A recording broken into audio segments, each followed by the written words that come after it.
how to write articles that actually rank on Google search. This is an SEO guide, and it's everything you need to know to write articles.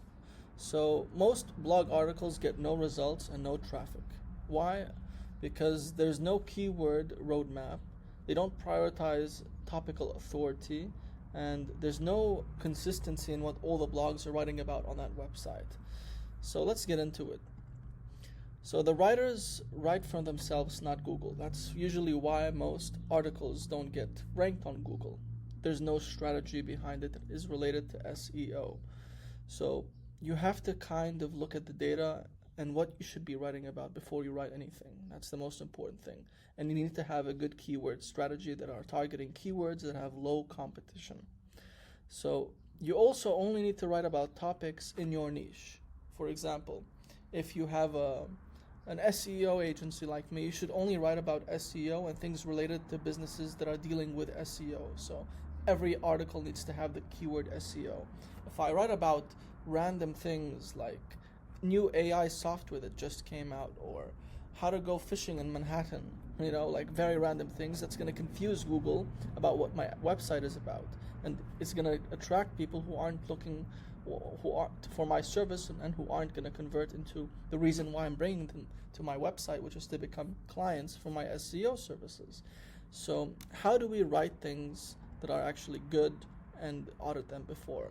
So before you publish, there's a few things you can do. So I'm going to switch over and show you some things. So let's say I have an SEO agency. We're going to continue with this example. What should I write about to build topical authority, essentially authority about one entity?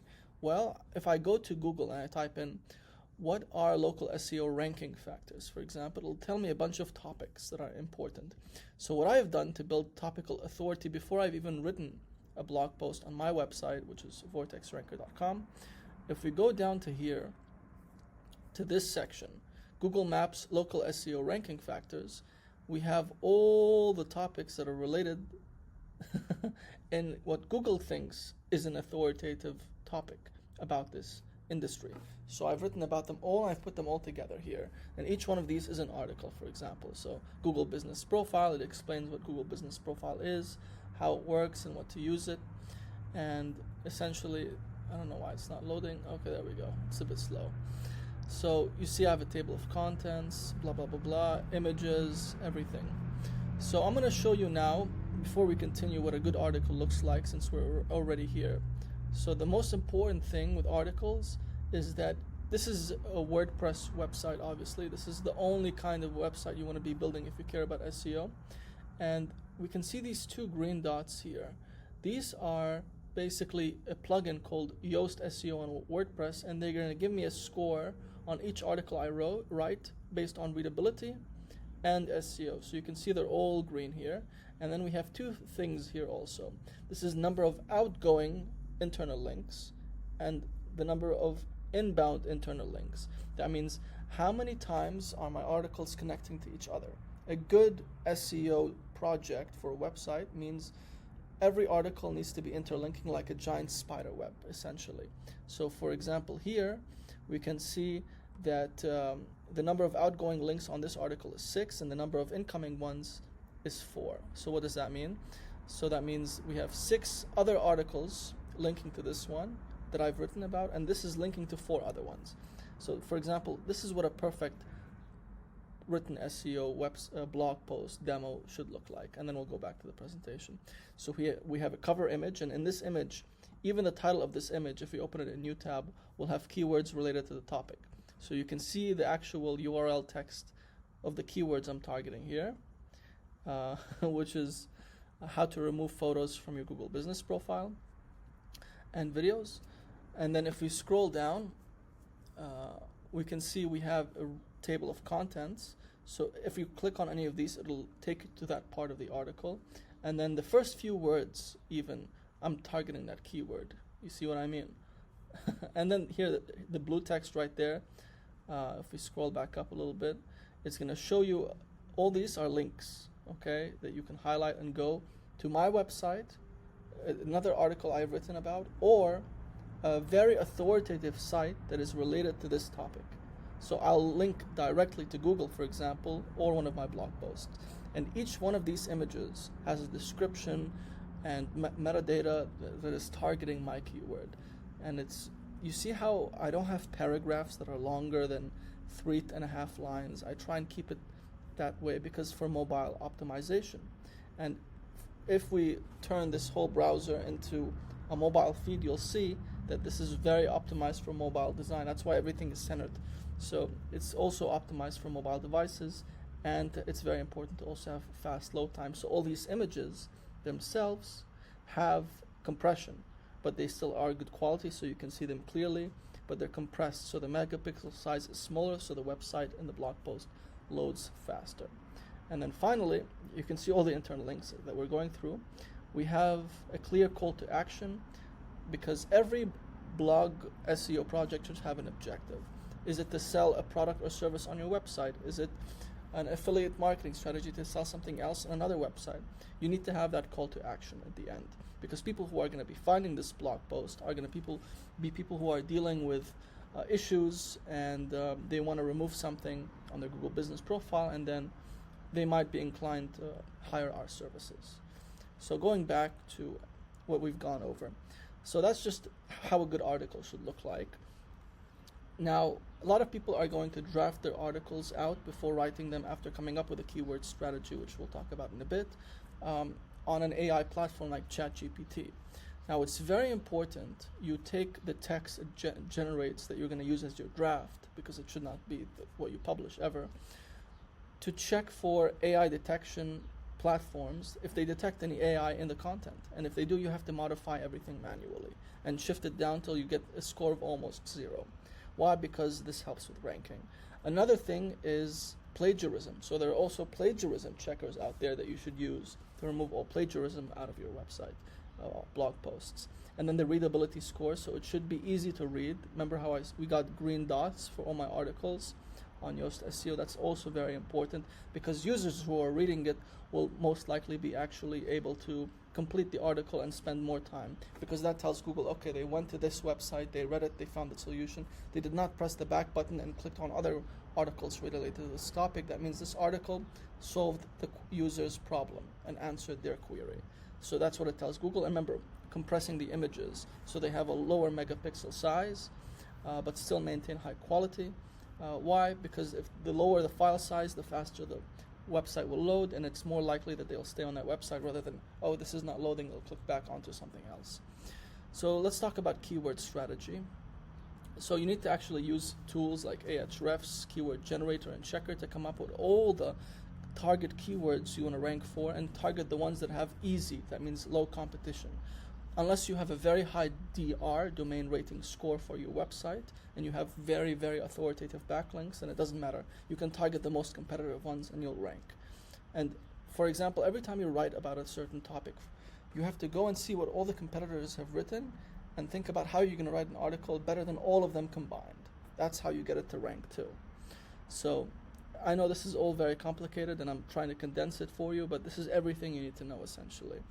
So like we said, we saw highlighted texts with keywords I'm targeting. So even the internal link and external links I have on my website are keywords that when you highlight, they're actual links. And that's basically similar to how backlinks work. When you're worried about off-page SEO and building backlinks, you want the backlinks to your website to be something representing your website, a keyword that you would want to rank for. So for example, I'm all about local SEO for my website. So a good example anchor text would be for a backlink on another website would be local SEO. When people hover that should take them to my homepage. So why only one niche? Well, remember how we talked about topical authority and a few things we said at the beginning? The most important thing is consistency, and when Google looks at this website, it understands it. It understands that this website is only about local SEO, Google Business Profile, how to rank on Google Business Profile, how to rank on Google Maps higher. These are the keywords. So when you have what I did in the homepage, that section about all the topics Google thinks are authoritative topics combined into one section, they're all articles individually, that's telling Google, look, this homepage has a whole authoritative structure, and they're showing us that they are an authority on this topic, and thus I'm building topical authority.